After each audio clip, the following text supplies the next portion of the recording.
Welcome to Luca is a Billionaire, where the only thing I invest in is your answers. You start by ensuring Unity is ready and your files are organized. Import WAV or OGG assets into assets/audio because Unity preserves quality. Once done, create an audio mixer and add groups for music and SFX. You do this so you can control volume independently and apply snapshots or effects later. Next, assign imported clips to audio source components on game objects. Make sure Play on Awake is off for controlled playback. This first step sets the structure. Now you wire audio into your mixer and tune spatial behavior. For each audio source, set spatial blend toward 3D for world sounds, adjust priority for important cues, and route output to the correct mixer group so group volume affects it.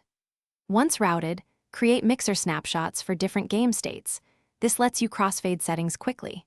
You should also add effects like low pass for distance or reverb for rooms. Make sure wet/dry levels are subtle, because extreme values sound unnatural. Finish by connecting audio to gameplay and validating. Use Audio Mixer. Set float to control exposed parameters from UI sliders or scripts. Once done, transition snapshots for smooth changes during events. Test in the editor with varied listener positions, then build to target device since latency and compression differ.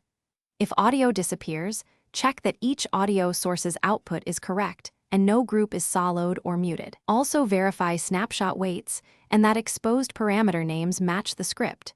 That single troubleshooting tip will save time. Thanks for watching and please subscribe. It's the best investment you'll ever make.